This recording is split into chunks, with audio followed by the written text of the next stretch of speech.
All right, thank you everybody for coming. Good morning and welcome to our 7th EdTech in the Bend and our second or third, I can't remember off the top of my head, STEM Immersion Day. We're excited to have you here for us. Thank you for the cheer. We're excited to have you here and joining us. I'd like to introduce the planning team. I'm Matt Maudlin. My friend here, Seth Ponder, working the mic and the computers. In the back over there, you guys need to come up so that everybody can see you. We have Stephanie, Holly, Tyler, and Kelly. This has been a great collaboration between South Bend Community Schools, Mishawaka Schools, and Concord Schools. We're excited to introduce, I've got one more person over here that was on my right, Allison, to introduce our keynote today. And I hope you have a wonderful and engaging day, and welcome back. We're not doing ND Leaf. And we are not doing ND Leaf due to the weather this afternoon. I'm getting last minute things. So if you were doing the ND Leaf, we'd love to have you come join one of our other sessions. I think we had an email go out that had some instructions and other places that you could join us and have an engaging day. Thank you everybody for coming. I'll turn it over to Allison to introduce our keynote. Good morning. Good morning. I am so excited to introduce our keynote today. As a first-year teacher, this is not in what he told me to say, so of course. As a first-year teacher, I saw Nick, whoa, that's really bright. Sorry, I have to move. I saw Nick at a conference, and he told me all about Genius Hour, and I went back to my school, and I said, hey, principal, I'm going to do this. And he was like, does it work? And I was like, I don't know, but I'm going to do it anyways. And it was fantastic, and I did it every year in my classroom. So I've been following Nick for almost 10 years now, doing everything he tells me to do, and it's worked great in my classroom, in my coaching positions, etc. So I'm super excited to introduce Nick Provenzano. Is a teacher and makerspace director at University Liggett School in Michigan.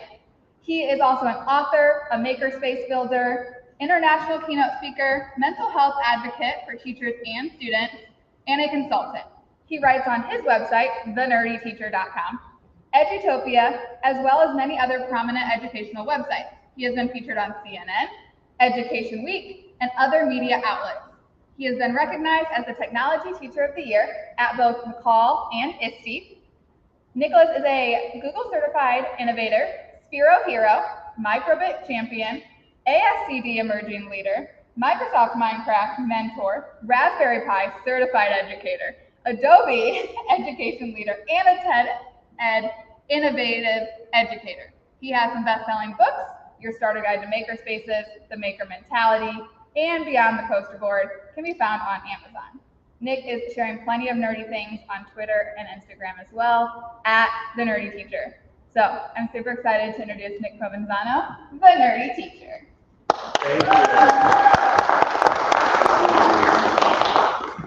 So my publisher makes me put all that together. So there's nothing more awkward than standing here and listening to all the things that you've done. You put it all together. I'm exhausted by the end of it. Like I've done all of that. It's like it's exhausting, but all of that is possible because I'm lucky enough to work with teachers like you guys here and all across the country because I get to keep learning. So that's what I love about being able to travel and go to places is that it's not so much that I'm going to share some of the cool things that I've seen or done or worked with students. I get to spend time learning from all of you guys and get to take those things back to my students. So it really is a win-win for me. I'm really excited to be here. I love coming to Indiana. I've been doing the Indiana sort of tech conferences throughout the state for a number of years. Last week I was in Lafayette for their conference, and I've done that for a number of years. I just love what the state is doing in terms of supporting EdTech in the state. It's like brilliant. Whenever I go to other states across the country, I go, you need to see what Indiana is doing in terms of supporting staff because they're not just saying do this, they're saying here's some money for your community to figure out what you need to do for your community. And I love it because the personalization of learning is a big deal to me, and I know it's a big deal to all of you. So be able to come here and talk about that and continue to come back to Indiana and be back in person for the first time in a number of years is so exciting. And to share this new keynote with all of you guys that I've been putting together. So let's sort of get rolling on this. Like I said, let's see, is this clicker going to work here? I just love the colors on this. I'm a design nerd, and so whoever designed this specifically, it's beautiful. So we're always looking at someone. Is the designer? Holly, but she's not in. Holly's not. Oh, Yep. shit, it's a beauty. I love the colors. I don't know why. Colors and things like that matter to me. Like design matters to me because when we think about what we do as teachers, design is so inherent. We don't talk about that. We're not taught about that, right? Like we're just taught like these are curriculum, this is lessons and things like that. But even the little things like this, I was like, ooh, I love the green. Like it's so soothing. And like it's a campfire. I'm like, I'm totally down for this. So even from the very, very beginning when I saw this, I'm like, ooh, I like the vibe already. Like this is the vibe that I can totally get behind.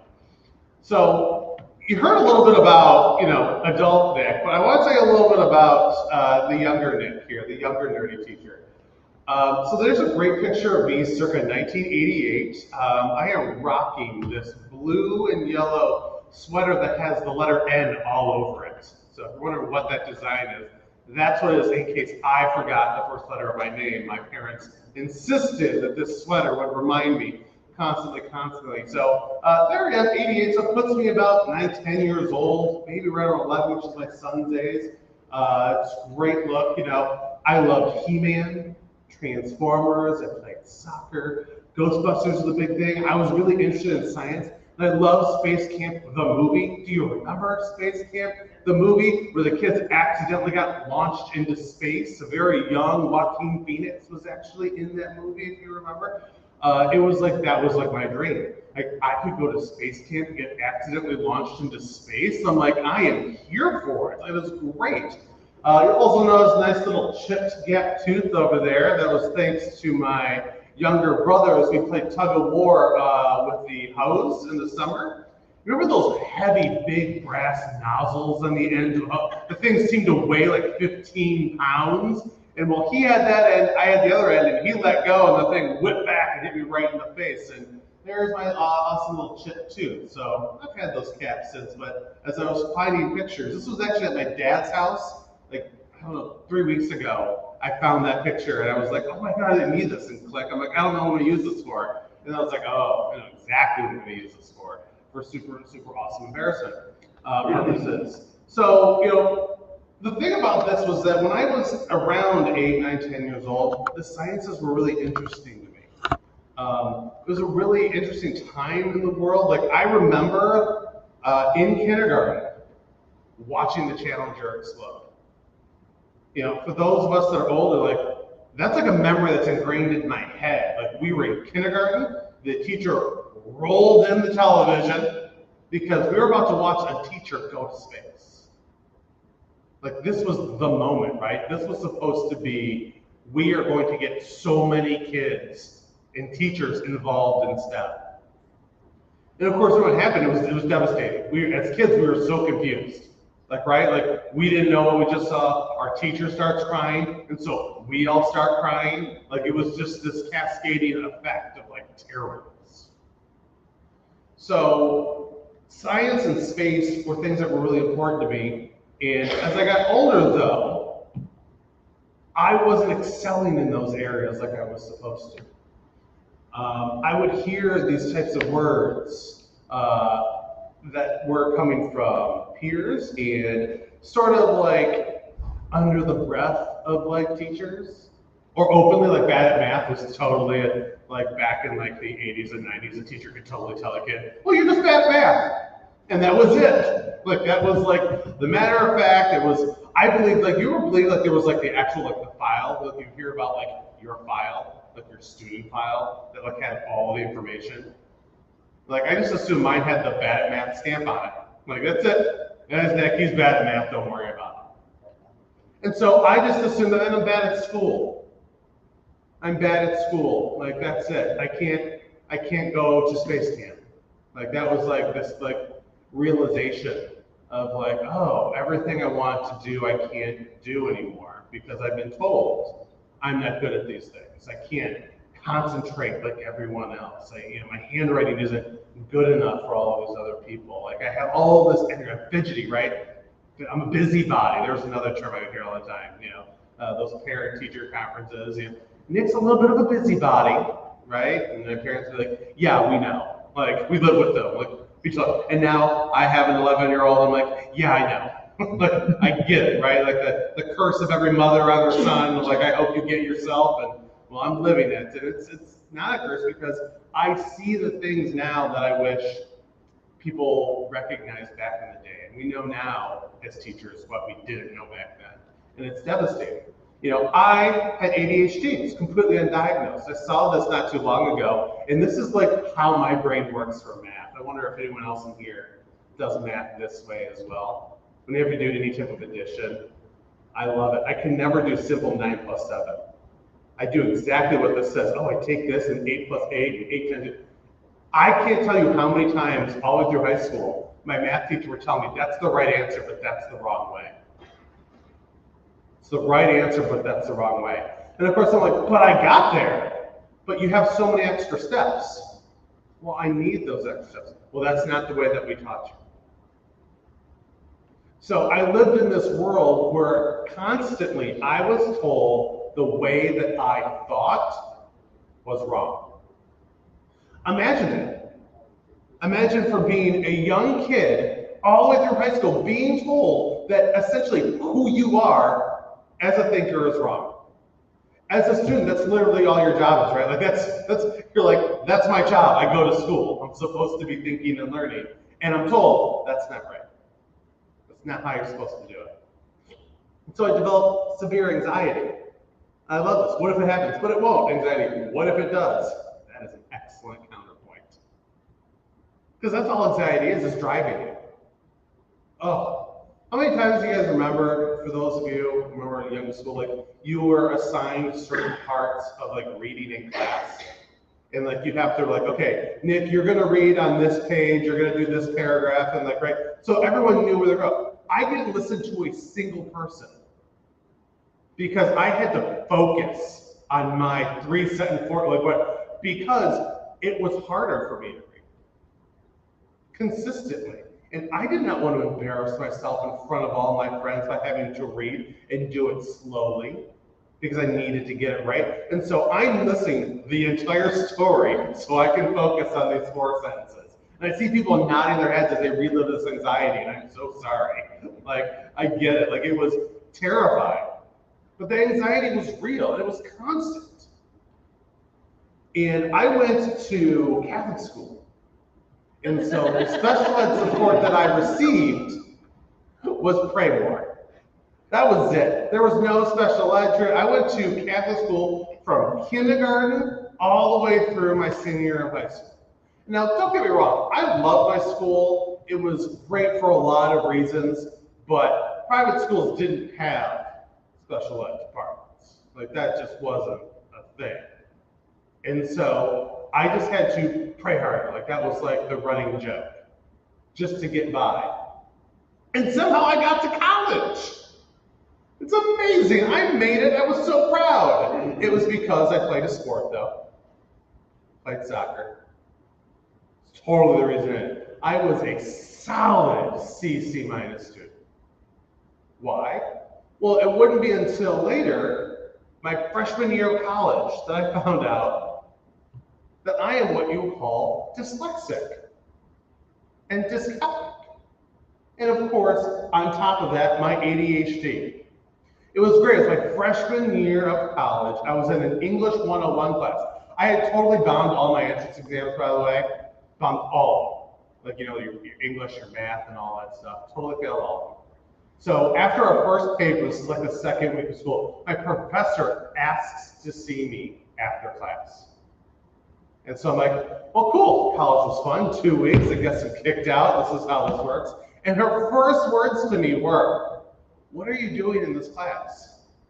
And I was devastated. I'm like, I'm in here because they told me I'm supposed to be, I took a test in this. She goes, no, she goes, you shouldn't be in here. She's like, you should be at like a 300 level English. Like, why? I'm like, I failed the entrance exam. And it was the first time I've ever seen like an adult teacher style person tell me, oh, those exams are crap.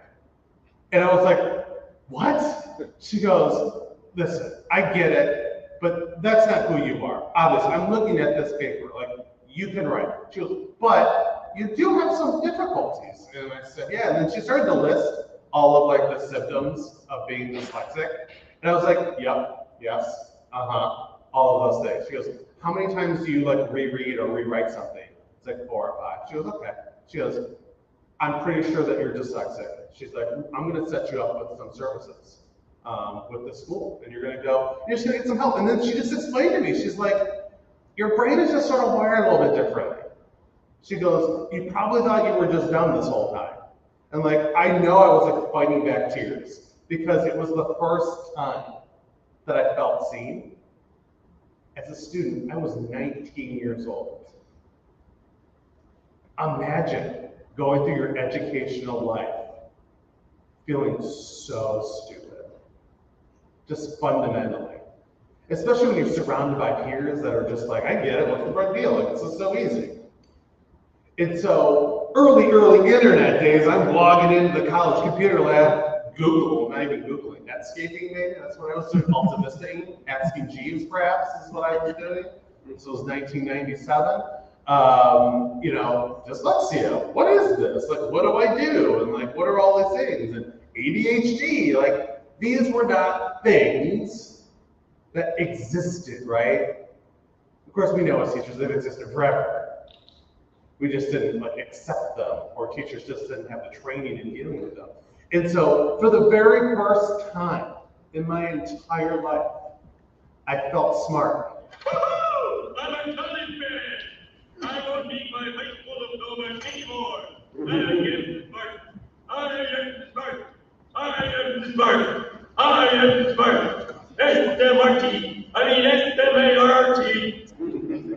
That's this dyslexia just in a heartbeat right there. I will spell that wrong all the time, every day. My first semester, I got back for like the holiday Christmas break. I got a letter in the mail for email grades and stuff like that. It said I'd made the dean's list. So I thought I was in trouble again. Because if you think about it, dean's list sounds like a bad list to be on. Like, you don't want to be on a dean's list.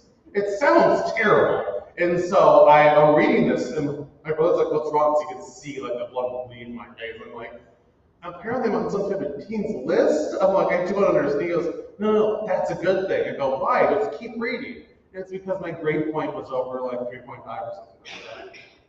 It's the first time in my entire academic career. Outside, I remember when I got an attendance award in like 3rd grade, which was awesome. I'm so proud of that attendance award. That was my last recognition as a student, was 3rd grade all the way through. And I was like, I did it. I'm like, I'm not stupid. Like, this is amazing.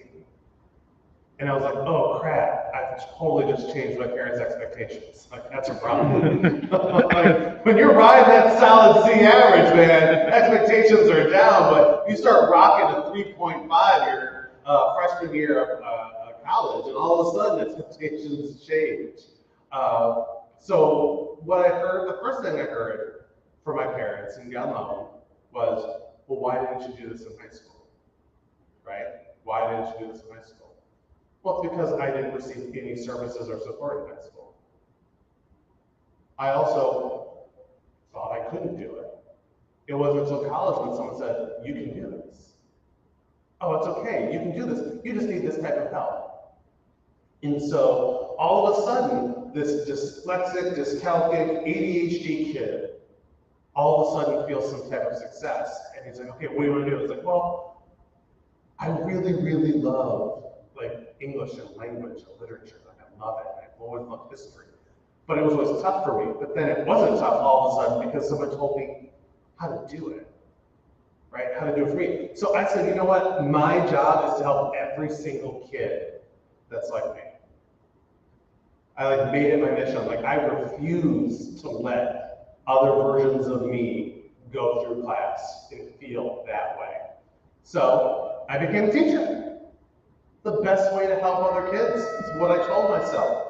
And so there's Goofy, it's totally me. And one of the things I do at the start of every class is tell every single class, every single student, hi, my name is Nick Provenzano. I am dyslexic, I have ADHD, and let me just tell you that there are going to be plenty of times I'm going to write on the board and spell things totally wrong. And they just sort of looked at me, and I'm like, what? Go, yep, I'm going to do things wrong, and it's totally okay. You're going to do things wrong. Our job is just to support one another and get better throughout it. What I learned immediately was the number of emails I got from parents that said, hey, my son is dyslexic, and you said that on the first day of class, and he came home, and the first thing he said was, Mom, I have a teacher that's just like me. Changed immediately. All of a sudden, this kid in an English class kind of went, okay, good. Because I would say, I'm never going to cold call on any of you, ever, never in a million years. Cold calling, oh, worst tactic in the world.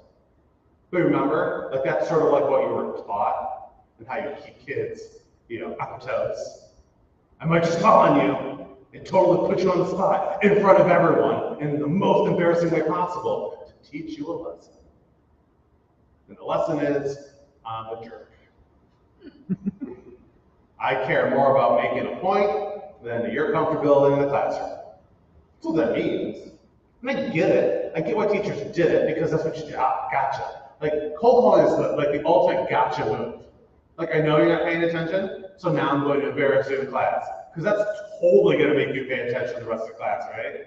Instead of sit there in your anxiety of, this was so embarrassing, oh my goodness. That's all it is. Neurodiversity is all around us.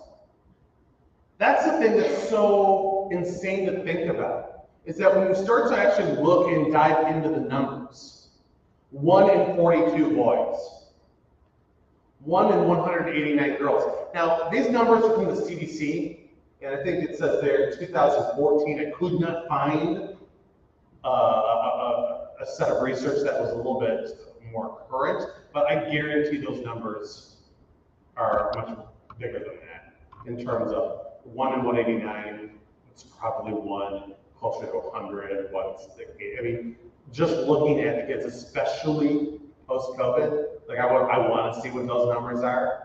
I'm just curious, right? So when you look at these numbers, and for those of us that are sitting here thinking about the students in your class and you go, those numbers are way off. You're thinking there's no way in a million years. You're right. Some of this is self-diagnosed, like how many it is, right? Like I was an ADHD dyslexic kid, but I wouldn't show up on any stats until college. That doesn't mean I'm not, right? And so I still, and I'm sure some of you guys, have parents that refuse to label their child. My child will not have a label. Cool, so you want all the services, but none of the labels. Okay, and as a teacher we go, nope, that sounds like an admin problem. Let's get to work. Because it is. Because ultimately as a teacher, our job is to help those kids. If that means giving extra time and doing those type of things, those things are there. So we know that we need to change our classrooms. Like we know fundamentally what we do in our classrooms needs to change. But one of the things that I noticed as a project-based learning teacher was that the shift of PBL and Maker Ed changed my classroom. Because my first 5 years as an English teacher was pretty much teaching how I was taught. Because, they teach all the stuff in college, and then, that's just a hot mess when you get into your first classroom. Right? Practical experience versus textbook experience, and you're like, oh, this is nothing like what they said in the textbook. What do you mean? As you sit in your classroom with 33 kids with a variety of learning profiles, and you're like, okay, teach. Like, right, that's it. Your first day is, okay, teach. That's it. You've had your week of PD, which is just drinking from a fire hose, like, let's be real. You're like, I'm just trying to remember the names of the people in my department, and I've got 32 kids, times how many sections that you have, which for me, at high school level was I taught 5 to 7. So 150 plus kids on day 1, on top of a giant school, 15 so people in my department. But no, totally just go for it, right? Just go for it. Like, if you don't have a mentor system for your new teachers, you're just like setting them up to fail. Like, you're just setting them up to fail. If you don't have a system to support them. So my first 5 years, of course, is treading water. And that's what I tell every teacher. I'm like, you just need to make it. And be okay with screwing up. That's it. I always joke about wanting to write letters to all the students I taught my first 5 years, like, as an apology. Like, I am so sorry. Like, I didn't know anything. we do these things and we fear so many things. When we talk about fear, like educators, I feel like we just carry around a constant state of fear of like a lot of things, like all the time. Now I'm talking about like a certain type of fear. Now, like there's like real primal fear. Anybody know what movie this is from? This is from a terrifying movie, written by Steven Spielberg, which will really blow your mind. This is the movie Poltergeist. A lot of people don't know this. It was actually written by Spielberg, directed by Toby Hooper, the guy that directed Texas Chainsaw Massacre, filmed in the same subdivision at the same time as E.T. I know, right? Just blowing around all these crazy facts. So, see that clown? The clown gets possessed at some point, attacks the kids. Very terrifying movie. So, this is a totally type of movie my parents totally let us watch as kids because my parents were like no school parents. But as an adult, I'm like, what the heck were they thinking? But here it is, terrible. Now, here's the thing that my parents forgot is that we owned that clown.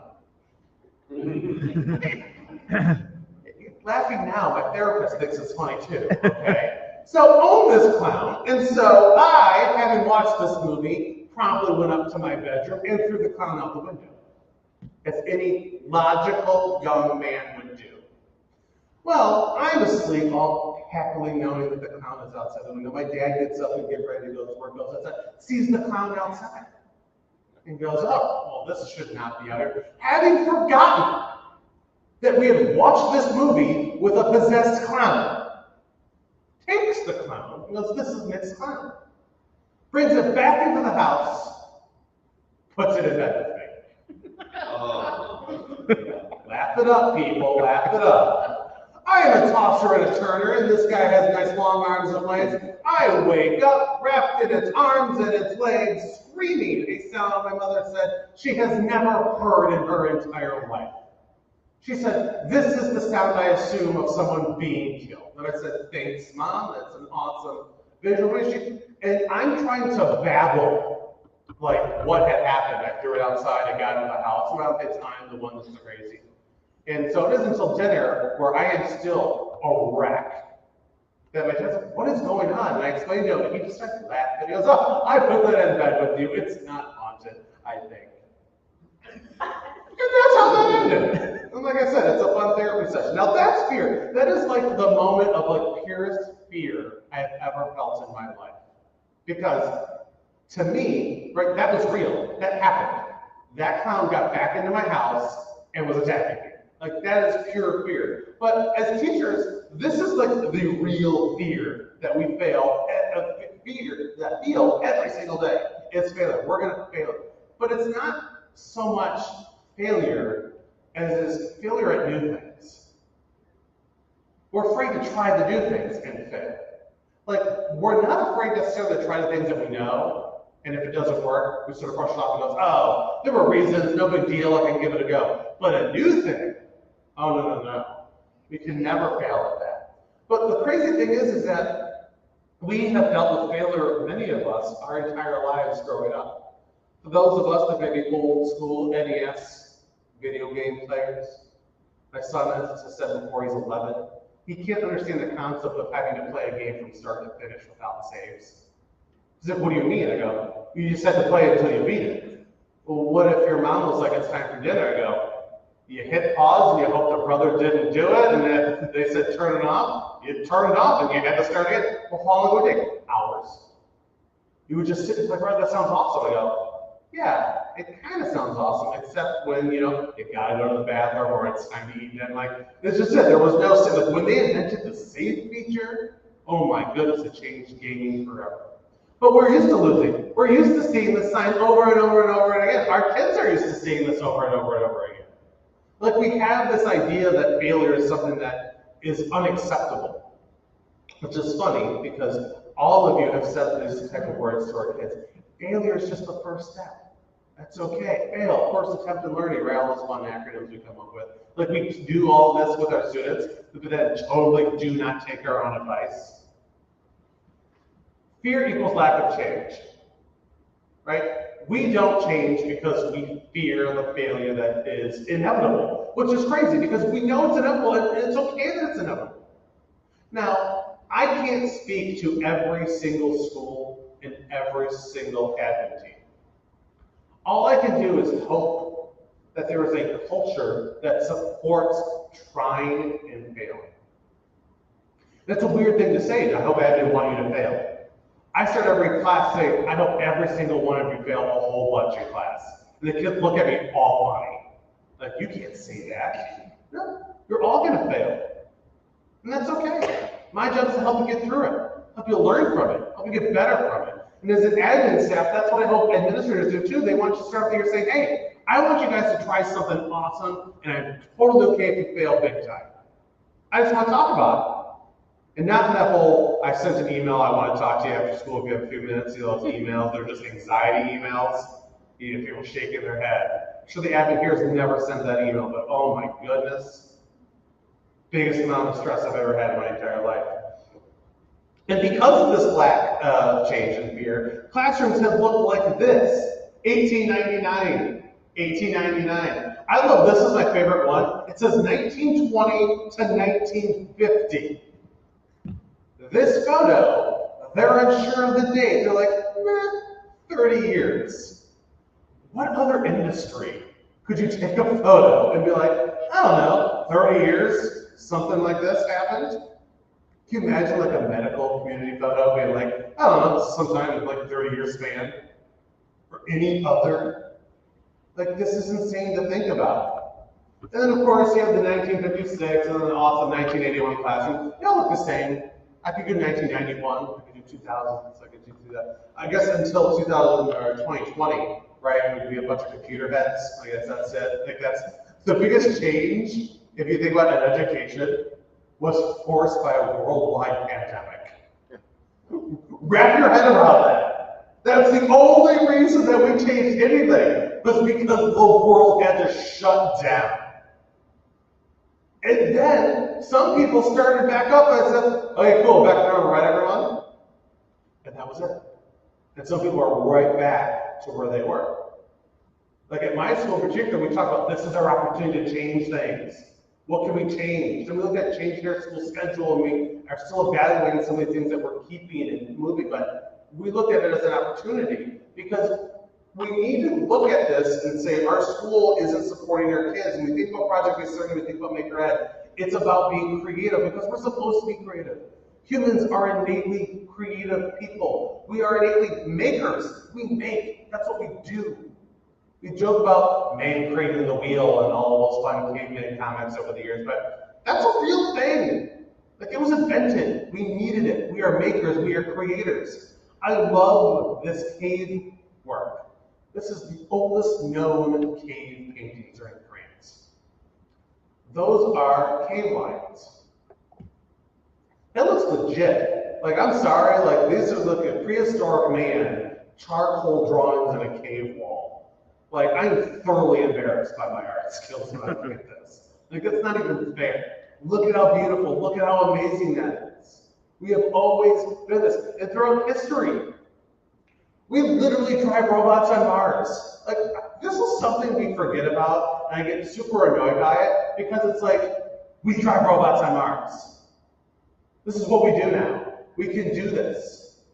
And on its first anniversary of being on Mars, the scientists, being scientists, giant, awesome nerds, figured out how the different noises the rover made, based on the different instruments it's using, they could make it play Happy Birthday.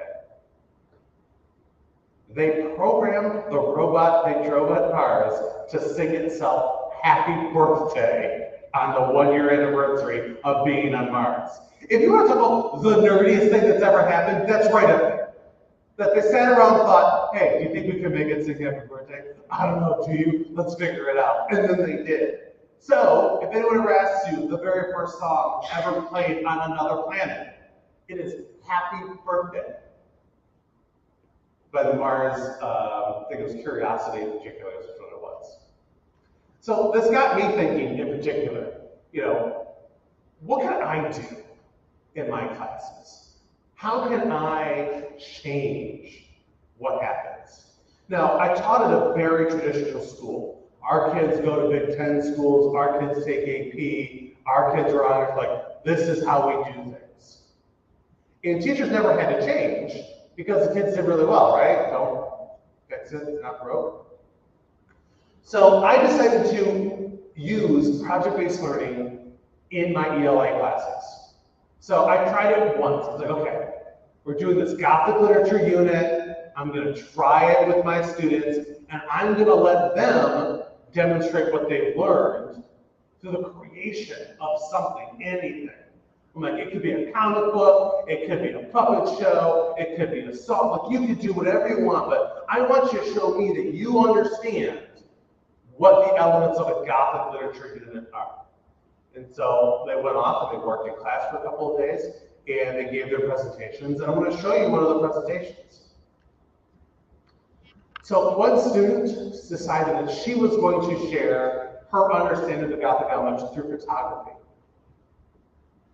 This photo represented the concept of insanity, of mental health that you consistently see in American Gothic literature. That's her sister. She did the makeup and styled it all and took this photo. It's another great photo.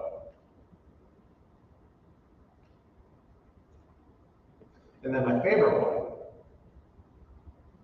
This is The Sense of Impending Doom, which is the best title for a photo ever.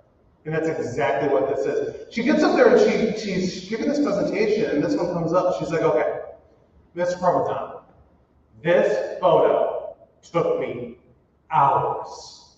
I was like, okay. She's like, you don't understand. I needed the sun to be at the right spot at the time of day. But there were clouds. And so I had to wait for the clouds because I needed the shadows.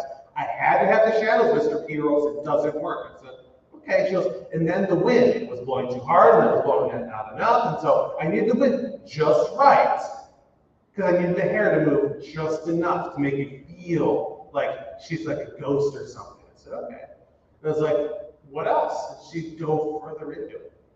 And she's like, my sister had to look the right way. The shadows had to be right over the eyes, so she had to tilt her head at the right angle. She spent 5 minutes talking about this photo and everything that was required to make this photo represent one concept in a unit that we covered.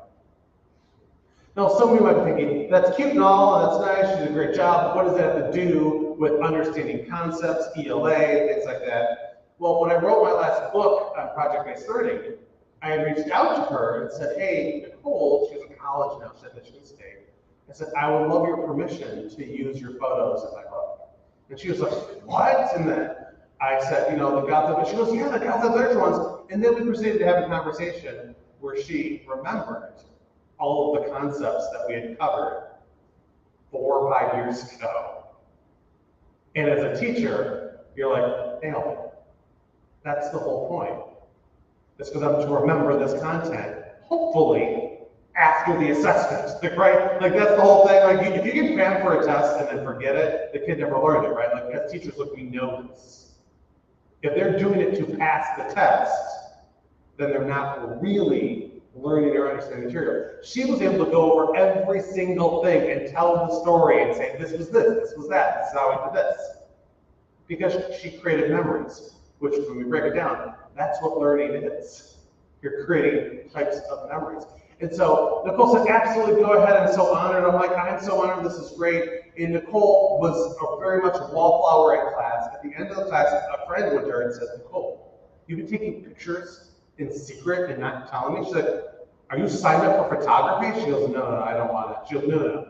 You're gonna come and see Miss Arrow with me because you're taking photography. She takes her down, signs her up photography. This was sophomore year. By senior year, she had won state awards and had her photography featured at the Detroit Institute of Art. She's a heck of a photographer. And she thought she just did it for fun. Like, this was just a little thing. And that's what's so beautiful about project-based learning, is that you can give your kids an opportunity to be creative in ways that you wouldn't necessarily expect. And so I tried it again. I said, well, I did short stories, let's do a novel. What can happen if I do a novel? So I gave the kids the same thing. I want you guys to talk about themes, symbols, characterizations, create something that is meaningful. And so a student came to me with a group of 3 other kids, a group of 4, that said, Mr. P, we want to write a rap. And I said, oh no, because, there's really a lot of bad student rap out there. Let's just be real, for those who have taught long enough. And I said, okay, it was 3 boys and 1 girl. And I said, the girl, she's in show choir. I turned to her and I said, this is what you want to team up with? I'm like, you know what you're getting yourself into? She goes, I don't know, I think it'll be fun. I said, okay, well, I'm going to play a little bit for you, the Gatsby rap. According to Massachusetts, you already know. I'm about to California with my 8 friends in school. They would say Gatsby, everybody helped. Making money, sloppy dating, that's just how it goes. Time here to devour, I'm the man of the hour. I win all the women over with my money and power. Daisy Buchanan, I'm going off like a kid number 2 knowing a whole lot. I know you want what I got. When the Daisy Buchanan part dropped, the class went nuts because this tiny little show choir girl just dropped that beat, and the kids were like, what is going on right now? Because it was truly something we were not expecting. And what was great about it is that it continues. So Sebastian wrote all the music for it. So he actually created the beats. He created the beats, and then he shared the section of the beats to each individual student so they could write the lyrics. And so they actually worked apart as a group, and then he edited it all together and then made the video so that he could play it in class. So I looked at this, and we played it in class, and as a teacher, it checked all the marks. Like, if you even knew some of the story, even the introductions, the characterizations, the things that you mentioned, you're like, oh, okay. And it gets like a 3-minute song. And they all break down their characters and where they fit into the story, and they reference the theme of the American dream, the green light as a symbol. They all talk about it in amazing ways. And so, again, my job as a teacher is to assess whether or not they understand this content. I could play that song and absolutely know that those kids understood those elements. And they knew them at the end of the year when we had our final essay, and they wrote about it, and they were able to pull those bits of information. And so when I reach out to those kids, and so often we like stay connected, and we send Facebook and things like that, I'll say, hey, I'm going to show or play your song. And they're like, oh, that song was so good. Like, I always, let them know. And they're just like, that is so much fun. They talk about the memories that go along with it. And today, in particular, I'll be teaching in my workshop about coding and how you can even bring code to ELA classrooms. Having kids create text-based games called interactive fiction. There's so much that you can do in your classrooms when you infuse projects because you're getting kids engaged. Here's a picture of me in a boat with a student named Jacob wearing his ND shirt there. So there you go, South Bend folks. Jacob did a project during our 20 time. So as Allie had mentioned, I had mentioned 20 times. I gave students 1 day a week, all school year, to work on something that they wanted. Something they've always wanted to learn, something they wanted to do. Jacob chose, I want to build a boat. I said, Jacob, if you build a boat, I will get in that boat with you. And immediately the kids were like, dude, don't kill Provenzano, he can't swim. Which is totally true. It's embarrassing the Chicander fact. Surrounded by lakes, I've never learned to swim. I grew up actually in the city of Detroit. A fire hydrant was like my pool for like the summer. I never learned. Then I got old enough and I was like smart enough not to get in the water. Like, that ain't happening. And so that's one of my fun facts I tell kids at the start of the year. I was like, I can't swim, I never learned, I tried, I can't do it. So when I said I would get in that boat, the kids were like, oh dang, Provenzano's serious. And you can see me holding on, white knuckles, into that boat. I'm like, I'm not going anywhere. Okay? So Jacob says, I'm going to do this. He said, okay, well, who's going to be your mentor? You need a mentor for this project. And he says, oh, my grandpa. And I go, really? He goes, yeah, he's good with tools. I said, okay, if that's what you think he can help you with, no problem. So part of the project was at the end of the year, the kids had to give a talk, a TED talk. And it had to be about what you learned during the process, not what you did, because they're going to write about that and we're going to discuss it. So I didn't want to know what they did, I want to know what they learned, right? It's a very different thing that you're asking kids to talk about. And so Jacob gets up and he gives his talk, and his talk threw me for a loop. I wasn't expecting this. He's like, I want to talk to you about what I learned and that everyone should learn this, why it's important to listen to the older generation, which I've never heard a teenager say once in my life. That's just not a thing a teenager says. Listen to older people, like that's unheard of. So Jacob tells a story and says, halfway through building the boat, I wanted to quit. So it was taking too long, we were having trouble, like I thought this was never gonna happen, I wanted to quit. My grandpa wouldn't let me. He says, you can't quit, you have to finish these things, like there's a real important reason. And his grandpa tells him the story. Grandpa used to work at NASA. So he wasn't just good with tools, dude was a NASA engineer. So I told Jacob, I was like, if you talk about your grandpa, maybe don't say he's the guy that's good with tools, but maybe the guy with multiple doctorates and master's degrees in engineering. I don't know, I think he's earned it. He goes, he's just grandpa, he's good with tools. I'm like, okay. So grandpa worked at NASA, and he worked on the moon landing mission. And as we know, the moon landing mission was fraught with problems. They blew up a lot of rockets. If you ever watch any documentaries, we blew up everything before we could put someone. And that's why it was so impressive for people to be like, okay, I'll sit on top of that and get launched into space. Because they sat there and watched them blow up rocket after rocket after rocket. And so his grandpa got frustrated. Said, we're never gonna do this. We're never gonna catch the Russians, we're never gonna do this. He asked for a transfer and moved to a different division. Within the year, they put a man on the moon. And he missed it. He missed out at being a part of one of the foremost moments of human history because he got frustrated. He tells the story to Jacob, and Jacob's telling the story to us, and he says, I never would have heard this story. He goes, I don't know how, but this story is like the most amazing story. I'm like, yeah, it is. He goes, that reminded me. Every time I think about quitting, I think about that. And he goes, not everything's going to be landing on the moon, but you never know what something's going to be if you quit it. He goes, that's why it's important to listen to our grandparents, the older generations, because they know so much. And if we don't listen, we will not learn. And it was just a crazy moment. And so Jacob finishes the boat. He takes us over. He invites me out. Mom is there. Mom is like sobbing, like crying her eyes out. She takes this photo. And this boat is like a beautiful, very seaworthy. I will say it is awkward to be rowed around the lake by your students. It's a very awkward situation as you hold on for dear life, hoping not to fall in. But it was a beautiful moment because it led to something unexpected. I got an email just a couple years ago from Jacob letting me know that he had been accepted to the engineering college at the University of Michigan. And he had said that his professor made a special comment on the email, his acceptance email, that said his essay was the first essay he had ever read that credited his English class for wanting to be an engineer.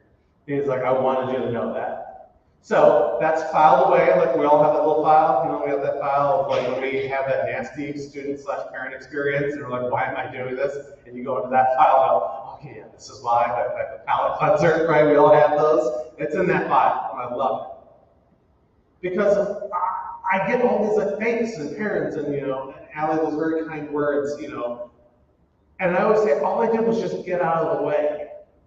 My job as a teacher was actually very simple. I just said, what do you guys want to do? And then step to the side.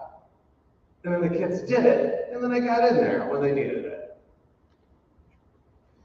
We can start to offer our kids opportunities. When we look at STEM and STEAM is where I live, because the arts are fundamentally important if we're going to do science and technology, engineering, and math. You've got to have the arts. Arts make it at a minimum, make it look pretty.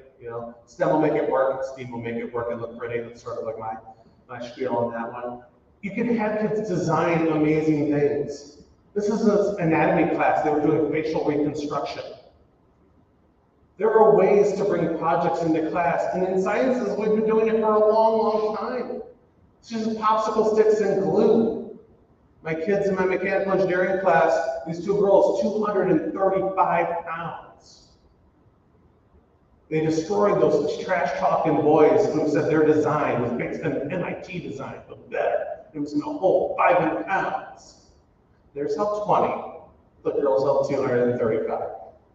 Under the basic concept of, well, we looked at bridges around the world, and we read that triangles were like the strongest shape, so we used triangles. And we looked at sticks, and when they're flat, they're really weak, but when sticks are on their side, they're really strong.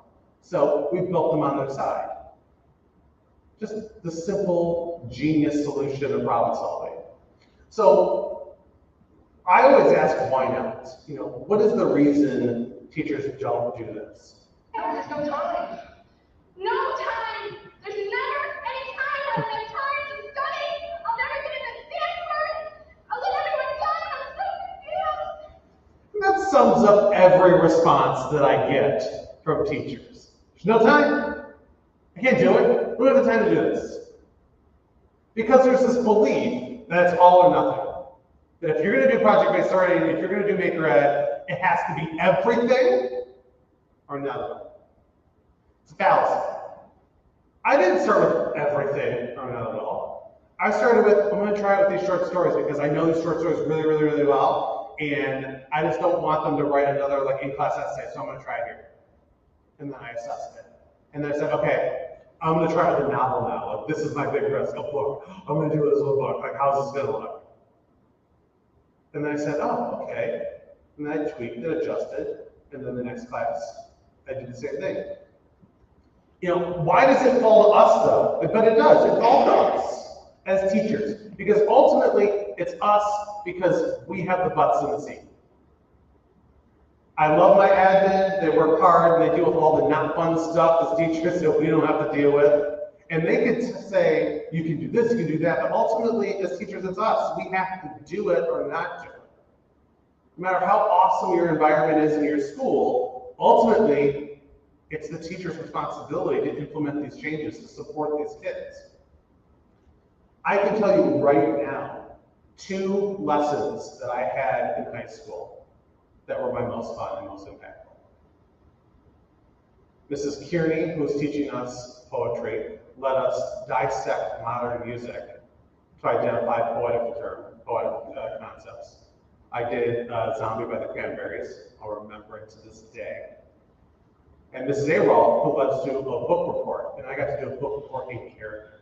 I did The Lost World, The Secret of Jurassic Park. I got to be in character, and I wore a hat. And wearing a hat was a big deal in all those Catholic schools. You couldn't do that, so you had to wear a hat. And I did the whole thing in character as one of the characters that survived.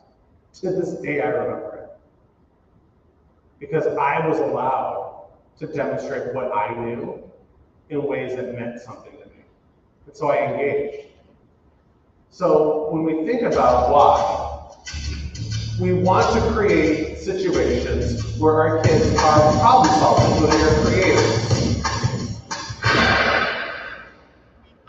Oh, that's not good. I need this. I'm already late. Somebody will come.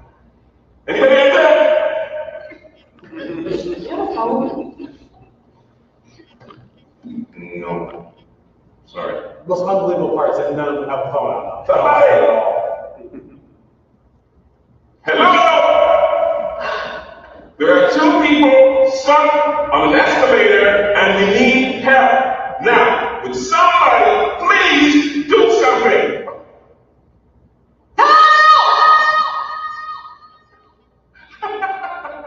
I don't believe this. You gotta be kidding me. I'm gonna cry. Let's do it. I love that video for so many reasons, but particularly, I think of that video when my kids come to me asking me a Googleable question. Like, that's what I think of. Mr. P, how do I make this happen? And I'm like, did you Google it? No. As they stand there with their computer, to bring me the computer to look for the thing that they could have just gone to YouTube and searched for. That's totally one of the things I think of with this. But it's interesting. So they've done some research in regards to creativity, technology, and problem solving. So when we look at engagement in problem solving, 50% of students will engage in problem solving with traditional instruction. The sage on the stage, I'm going to lecture to you guys for 45 minutes. only half the class will engage in problem solving. So that tells us that basically half the kids learn that way, which that's about spot on. Because it's a taught, yeah, about half our kids can just listen to us, write notes, and like know it. That's like something to know. 75% engage when you introduce creative elements. So we look at project-based learning, we look at Maker. And then it shoots up to 85% when you involve creativity and technology that's used in a way, instead of just replacing pencil and paper, right? So like using a Google Doc, does that count? It's technology, okay? Coding, a game, coding a story, right? Those are different uses of technology. So ultimately, as it points to us, why does it boil down to? Is because we're these guys. We're Willy Wonka. I'll show you this. Lickable wallpaper for nursery walls. That's super COVID friendly. Tastes like an orange. Lick a pineapple. It tastes like a pineapple. Go ahead, try it. I got plum. Grandpa's banana's fantastic. It tastes so real. Try some more. The strawberries taste like strawberries. The snozberries taste like snozberries. Snozberries? Who the hell is a snozberry? We are the music makers. And we are the dreamers of dreams. I love that quote so much. I just love it. Because it's so powerful. Because as teachers, we have so much power in how we influence the students in our classroom, and how we can make them feel. Like, right, my professor at 18 years old was the first one that truly made me feel like I could do this. I can still remember exactly where I was sitting in my elementary classroom when my first teacher told me I was bad at math. I'll to this day. We have the ability to do this. We are the music makers. We are the dreamer of dreams. That's us creating these lessons, us engaging these kids. And I'm going to leave you with this. This is the very last Calvin and Hobbes comic that was released. It was January 1st. Love Calvin and Hobbes. Love them so much. And so what I love about this is that they're super excited because it's a fresh sheet of snow out of the field for them. And looking at it, Calvin has this last bit of wisdom to share with all the readers, and I want to share with all of you. Let's go exploring. What I hope that you will do after this keynote and in your immersion today and the sessions tomorrow and moving forward is to go forward with this mindset of let's go exploring. And you're not just doing this for you, you're doing it for every single student in there that maybe learns a little bit differently, that feels like they don't fit in. Because those are the kids that need our help more than anyone else. So please, as you go today, explore, learn, have some fun, create some memories, share some laughs. And I want to thank all of you guys for taking the time to come to this online and in person. Enjoy your day. And of course, you can always reach out to me on the interwebs at the Nerdy Teacher, Instagram, and Twitter. It's where I share all my fun, crazy stuff. I look forward to hearing from all of you. Thank you all so very much for having me down here in South Bend. I couldn't be happier. Thank you.